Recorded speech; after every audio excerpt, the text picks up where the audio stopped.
Hello and welcome. I'm Thomas Porteous and you're watching The World Report on NewsX World.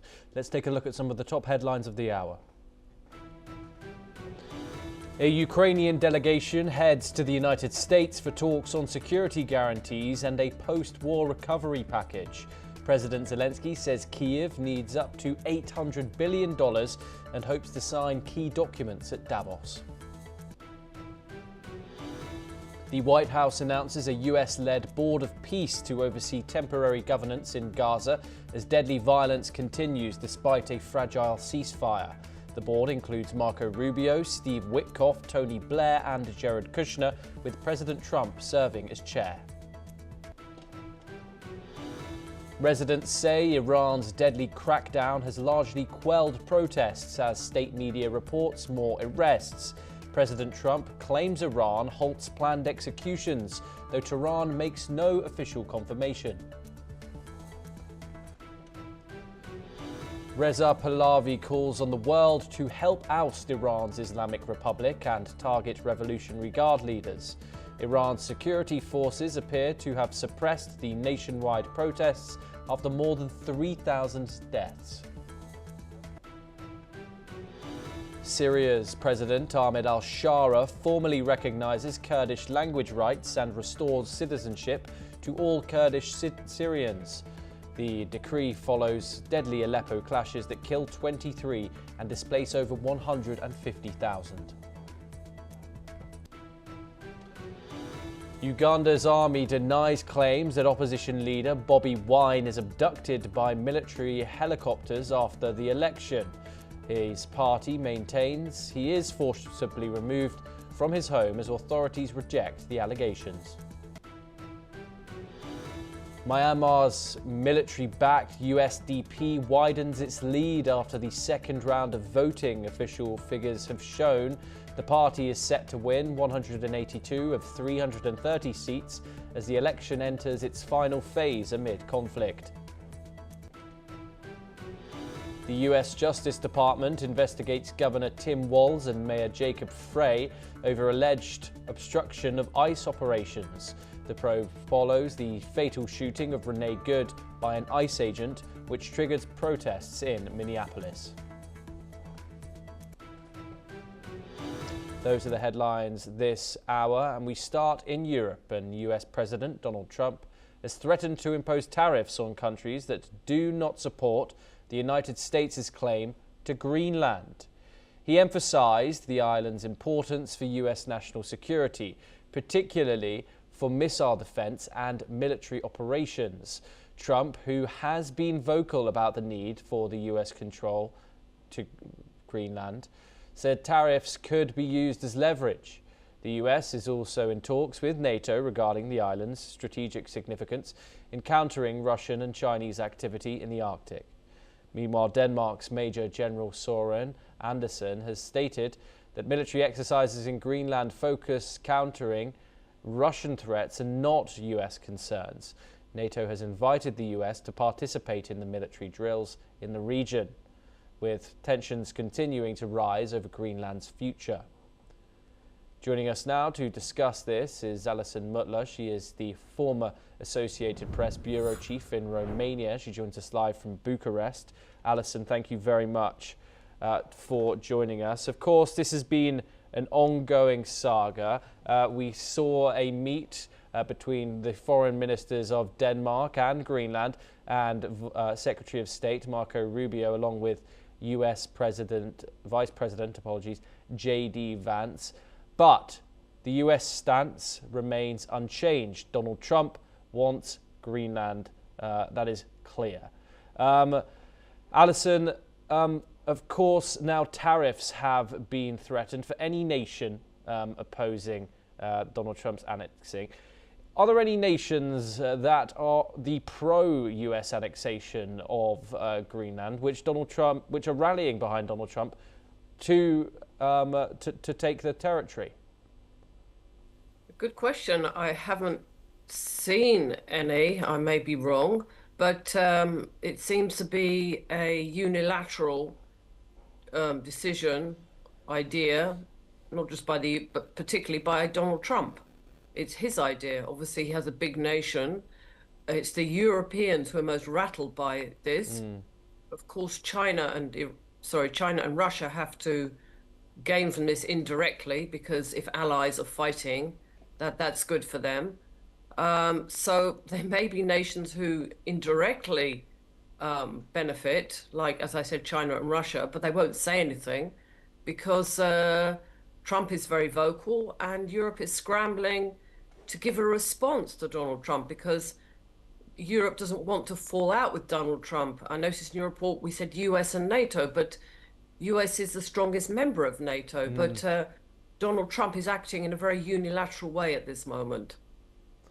And Alison, of course, the potential that we're going to see tariffs on is the closest allies. The transatlantic relationship, which Donald Trump, of course, says is very special. You've got the likes of the UK, you've got France and Norway and Finland, among others, that all have troops inside Greenland right now, doing these military exercises. What more can Europe do? Of course, it has said and invited the United States to take part in these drills, which are taking part on the world's largest island. Of course, Russia and China have objected to these drills. But what more can Europe do? Well, I mean, Europe's main interest, I suppose, is to buy time to hope that Donald Trump, if you like, backs off. But at this moment, it doesn't seem that he will. So obviously, diplomacy is very important. European allies are treating US not like the enemy, although I think the Danish Prime Minister did say it would be the end of NATO. Now we're hearing voices. I think the Estonian Prime Minister said yesterday that it would not be the end of NATO, so it's important. Diplomacy is important. Behind the scenes talks are important, but it's unclear what can Europe do. I mean, Donald Trump has threatened, leaving NATO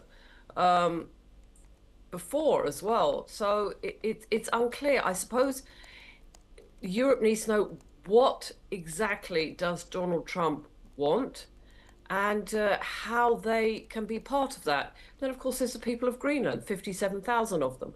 They don't want to be under US control. What does US control mean? Does it mean a greater US presence there, or does it mean that Greenland becomes the 52nd state of the United States? So it's also, Donald Trump is very good on making statements, but it's important for Europe, but also, of course, for Denmark and for Greenland to know exactly what does he want, what does he hope to gain? Because I think a military intervention, which would be rather absurd. You have 57,000 people living there. There's not a big army. NATO, I don't think is going. I mean, the other NATO members aren't going to fight Donald Trump. So what exactly does Donald Trump want? Does he want to claim the territory? Does he want a greater military presence there? Those fine details are not clear at this moment. Alison, of course, Donald Trump cites national security for the United States' claim to Greenland.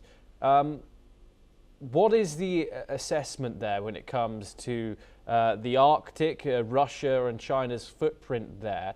Is it really something that the United States and NATO need to be concerned about?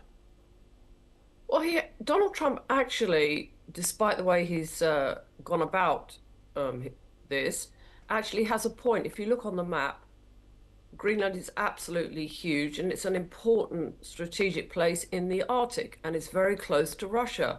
So there is there are security and strategic interests there. And he did say that China, I think, and Russia had submarines around the island, which is not true. It's not true, but it will be of interest to Russia particularly, and China. They think long term. They think strategically. The difference is that Donald Trump goes out and says things publicly, whereas Russia often and China act more covertly. So he does have a point in that it is a strategic interest for the United States, for NATO, but he's probably overstating how advanced Russian and Chinese interests in that area are. But of course, Russia and China won't like the fact that Donald Trump wants to seize or gain the territory of Greenland. They'll like the fact that NATO members are arguing amongst themselves. But in a way, he's done this to show the world what an important place Greenland is. And if you actually, since he said that, there have been pictures of Greenland, there have been maps, there have been, and you can see that Greenland is strategically very important, particularly with climate warming as well. But of course, the United States have a base on Greenland, although not a very big one. Why does Donald Trump need the entire territory in order to expand its national security defences? Well, he doesn't. He doesn't. He just I think he just wants to acquire extra real estate, to be honest. Um, rather like Monopoly.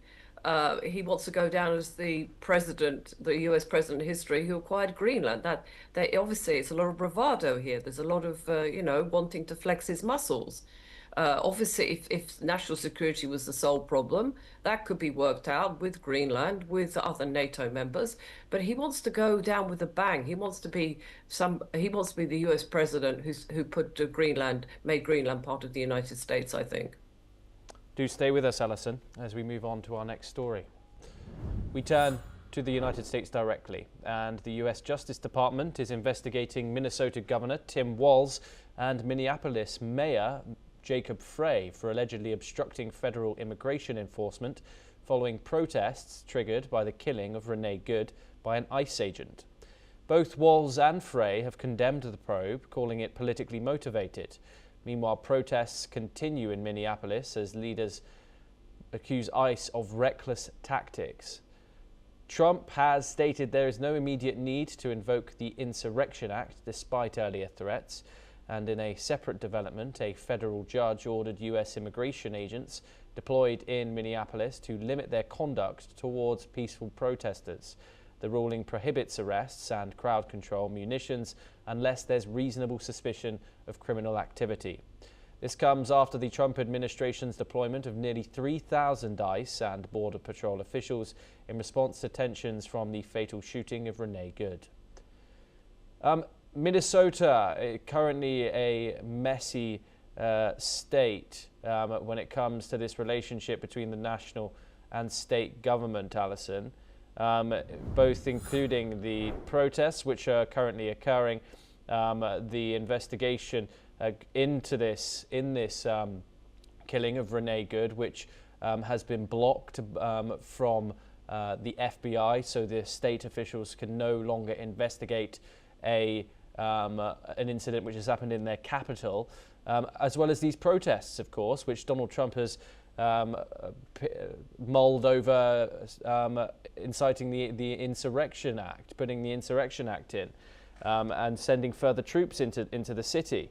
What more do you have to say about this situation? Of course, this shows a staunch issue here when it comes to the Democrat-led states, which of course Republicans usually champion state rights. Not in this case. What more do you think will come of this situation? Well, I mean, I think the situation at the moment it's quite tense. It's clearly a standoff. The people of Minnesota, Minneapolis, don't appear like they will stand down. They're very aware of their civil rights, their democratic rights to protest. They're very angry about the killing of this woman, Renee. But then on the other hand, Donald Trump, he ratcheted up the rhetoric and said he would, there's a lot of ICE agents there. He mentioned the Insurrection Act. But by the same token, what is happening in Minneapolis is costing Donald Trump amongst his own voter base. They want to see deportations of illegal immigrants. They don't want to see protesters being shot or being arrested. That was not the aim of the way Donald Trump was elected. So this actually is costing him, and he is aware of that.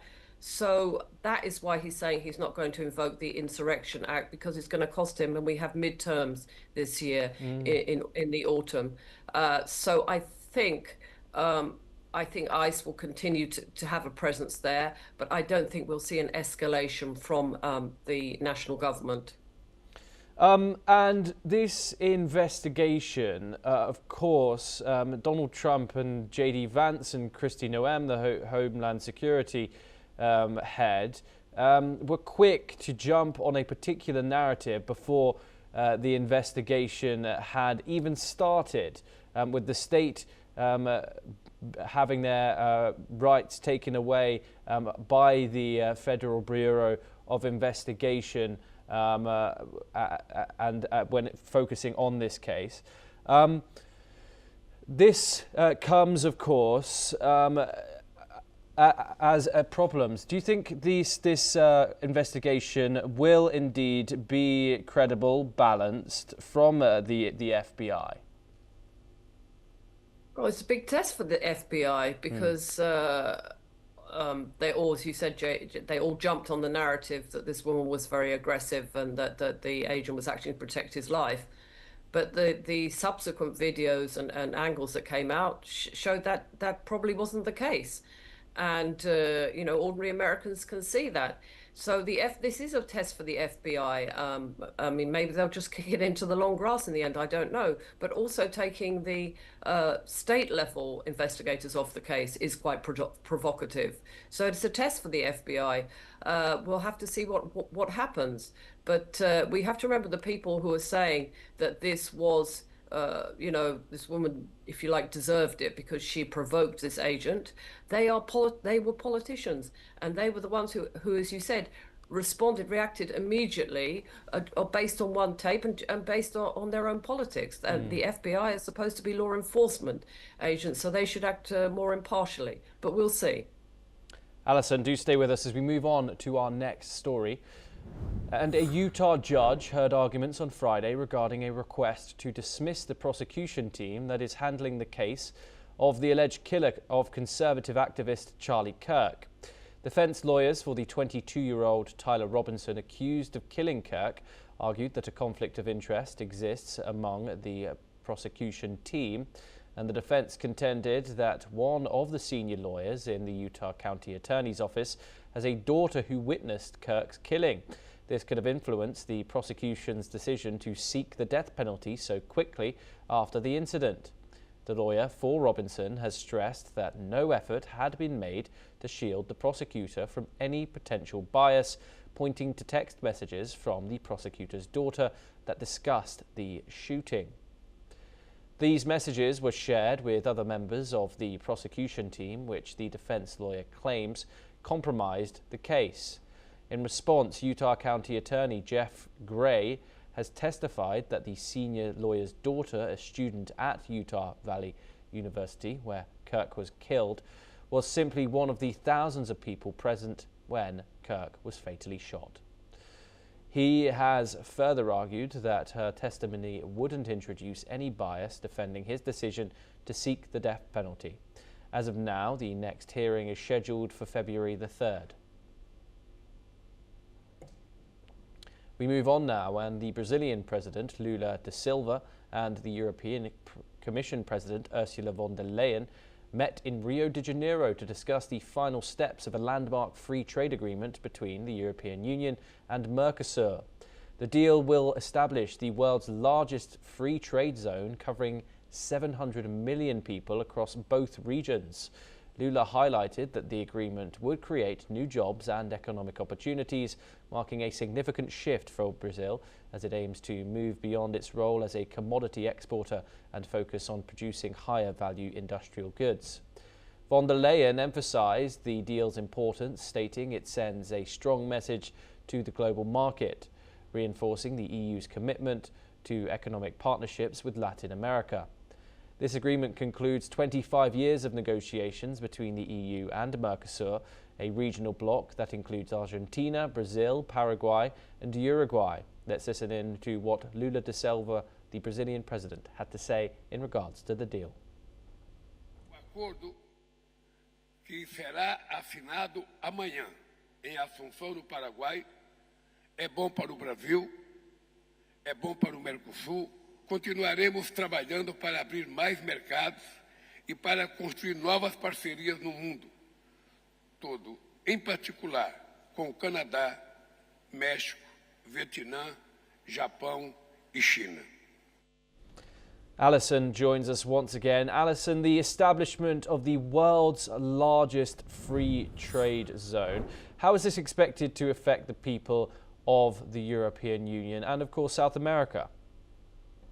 Well, I mean, Europe has been struggling, and it does make sense, this trade agreement. And it should boost trade. Obviously, it's going to boost trade, but it also, as Lula said, it will create jobs. It will create jobs in the European Union and the South American countries which are in Mercosur. So it is a win-win situation for Europe and for the countries that are in Mercosur, in South America. And of course, we've seen protests too, mainly from European farmers when it comes to this. Is there any... there's also obviously worry that they're going to get crushed by these cheap imports coming in from South America. Are they going to be heard at all, or is this deal done and dusted now? It seems to be done and dusted, but European farmers, EU farmers in the EU, have traditionally been given subsidies. So I don't see why that would stop, but obviously they do fear the competition. They do fear cheap imports because generally speaking, the standard of living in South America is a bit lower than in most of the EU. So yes, they do have right for concerns, and they do have political voice, the European farmers. So I don't see why they will stop getting subsidies if needed, because that has traditionally happened across the EU. Alison Mutler, as always, it's a pleasure. Thank you very much for joining us here on NewsX World. We now move on and over to East Asia, and the former Japanese Prime Minister Yoshihide Suga has announced his decision to retire from politics at the age of 77. Speaking to reporters, Suga said he had been considering stepping down since his 70s and will not run for the upcoming election. Suga has served 10 terms in the House of Representatives since 1996 and was a key figure in the second Abe cabinet, serving as Chief Cabinet Secretary for over 7 years. He later became Japan's 99th Prime Minister in 2020, leading efforts to combat the coronavirus pandemic. Suga's retirement marks the end of an era in Japanese politics. Let's listen in. 記事を迎える中で後進に道を譲るということを真剣に考えておりまして、予定をされてます今度の衆議院選挙、私自身不出馬を決めまして。 Now, a US district judge in Washington, Amit Mehta, has ruled that Google is using illegal tactics to maintain its dominance in online searches. Google says it plans to ask a federal appeals court to overturn the decision, according to the court papers filed earlier this week. And the company has also warned that following this order, it could expose its trade secrets, with no way to recover them if it later wins the appeal. Because of this, the company is asking the judge to pause that part of the ruling. Despite being found to hold multiple illegal monopolies, the company is facing very limited consequences in its long legal battle with US antitrust authorities. Well, that's all that we have time for. Keep watching NewsX World for more international news updates.